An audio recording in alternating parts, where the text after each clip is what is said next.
The greatest market crash ever. Some college professor, I guess organic chemist, says, hey, big boy. And some guy keeps emailing me, would you please respond to my concerns from this guy's video? And I just don't care. I don't care if he's an organic chemist. I don't care if he's a freaking finance major. I don't care if he's a PhD in econometrics. I don't care.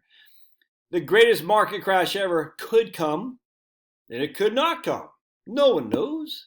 So what are you going to do, man? You going to go all the cash because some guy on YouTube says he's a professor in organic chemistry? I don't even know what it is. I don't. Look, I'm interested in organic chemistry, frankly. I think it's pretty interesting. I think it's a neat field to study.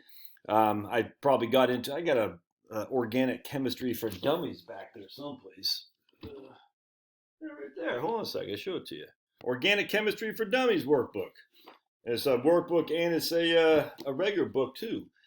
I'm interested in that. As you can see, I haven't read a whole lot of this yet, but I think chemistry, adding hydrogen and reducing alkaline, I think that's cool. Anyway, long story short is that, dude, everyone has been saying market crash forever. Doesn't mean it's going to happen. Doesn't mean it won't happen. No one has any idea. So the question is, okay, what are you going to do about it? Literally, what are you going to do? You're going to go into short-term bonds? Okay.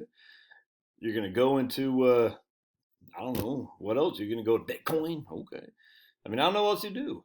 If you're really worried about a market crash, the only alternative would be to buy some land, man, and start growing your own food. I don't understand this. If we go to the worst market crash ever, right? So the capital markets cease to exist. Do you really think your Bitcoin's gonna be worth anything? Come on, man. Do you really think your treasury bonds gonna be worth anything? I mean, literally, what happened was they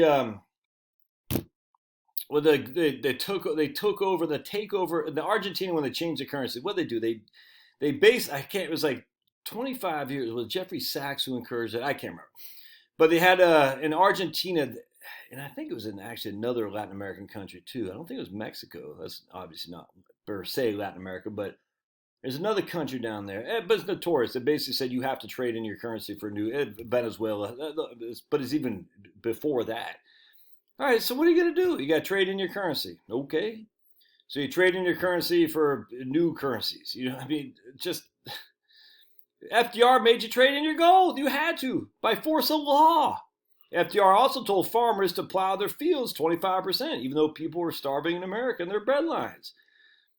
I mean, I don't get this need to always, oh my goodness, and I'm reading an article today. Let's see if I can't find it. Hold on a second.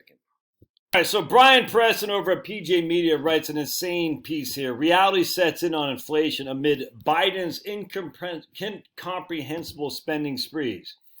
I'm not going to read it. I already read it. I'm just sitting there thinking, okay, so Trump didn't have incomprehensible spending. Obama didn't have incomprehensible spending. George W. Bush didn't have incomprehensible spending. Everyone had incomprehensive spending. Reagan did. Never mind Nixon and Carter, LBJ. All these guys had incomprehensible spending until Bill Clinton would try to, except he had a Republican Congress that put the brakes on. That's it.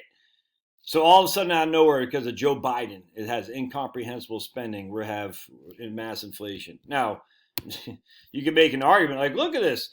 Joe Biden has been president for 100 days, blah, blah, blah. Biden has called for $6 trillion in spending during his first 100 days in office. Let's see. Divided by, okay, hold on a second. There's simply no way for the media to keep up with all the spending. It's reached a level surpassing what's comprehensible. So what was comprehensible, Brian? What was comprehensible? Let's see here.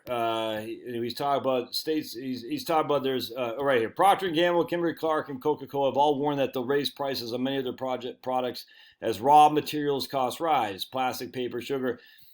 He's also saying, right here, some of us have been predicting the relentless printing of money to pay for unprecedented spending with no one in sight, plus tightening energy supplies. Now, energy supplies, this whole flipping world runs on cheap energy. A tightening of energy supplies is not done by printing press of money. A tightening of energy supplies is done by government regulation, fools. Government regulation leads to what? Scarcity. Scarcity leads to what? Inflation. That's because everything is run on a tightening of cheap energy. You have higher energy costs. Everything costs more. Now, you can make an argument. Incomprehensible spending will lead to inflation. Okay, where's the proof of that? We've had incomprehensible spending, I mean, literally going back to Nixon. I mean, LBJ, hell, Kennedy. I don't even care. You go back to the 60s, before I was even born. We've had no inflation. The only time we had inflation was in the 70s. Why? Because OPEC and going off the gold. That's it. And incomprehensible government regulation, wage and price controls. Fools, man. Fools. So we're sitting there saying, oh my goodness, Biden's incomprehensible spending. I'm like, dude, they were saying that during Reagan's time, man. Never mind, Stockman was saying that. I've said this a million times a Sunday. Just watch Lou Rukeyser, Wall Street Week, right around the market. I think it was in August, right before the market crash of 1987. They were saying that back then. And they're all wrong. Will that mean they'll be right this time? I have no idea. You don't have any idea. Stop this whole insanity, though, of needing the market's going to crash. It's going to be the greatest crash ever because of your guy, my guy isn't in office. Just stop. Don't be Paul Krugman, man. Don't be Paul Krugman. Don't be me in 2009. I said Obama's coming in, and I'm a Milton Friedman guy more than anybody that I know. And I said too much money chasing too few goods is inflationary. Well, that's if people actually get the money to spend. If it's sitting in M1s, if it's sitting in banks and no one's borrowing, and the bank said we're just going to lower interest rates to get people borrowing, and they're not borrowing, and then I don't think I have my Richard Koo book here, and there's no demand for loans, it decreases the velocity of money. A decrease of the velocity of money means less inflation. It's just that simple. So you can have all the printing you want. Yes, there'll be some inflation of supply chain malfunctions like we had during freaking COVID.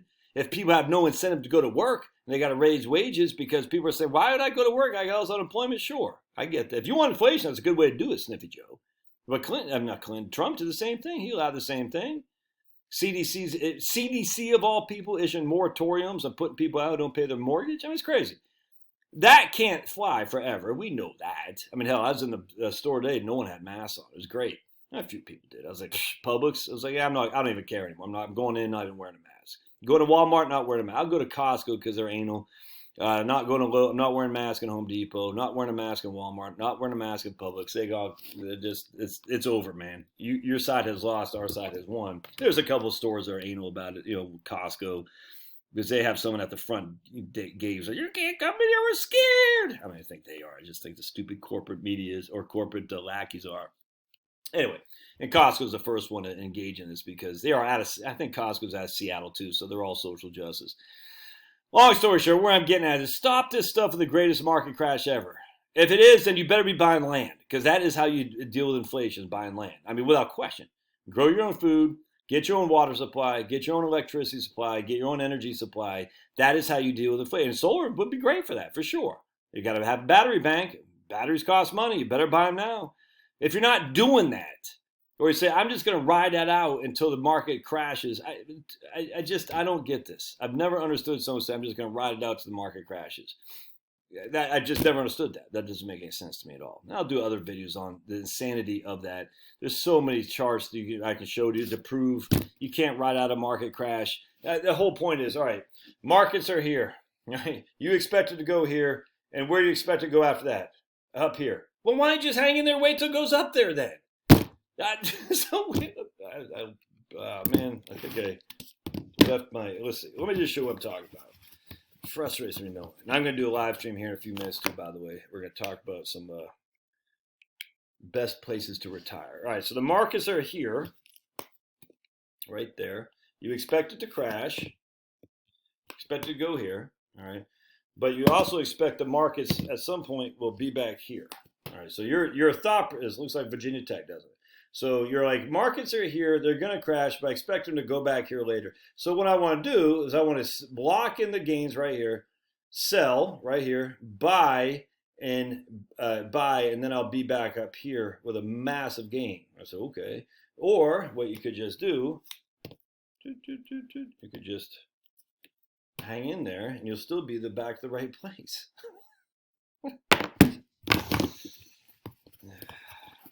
Anyway. All right, I'm done here. So stop it. It bores me. All right, we'll see you.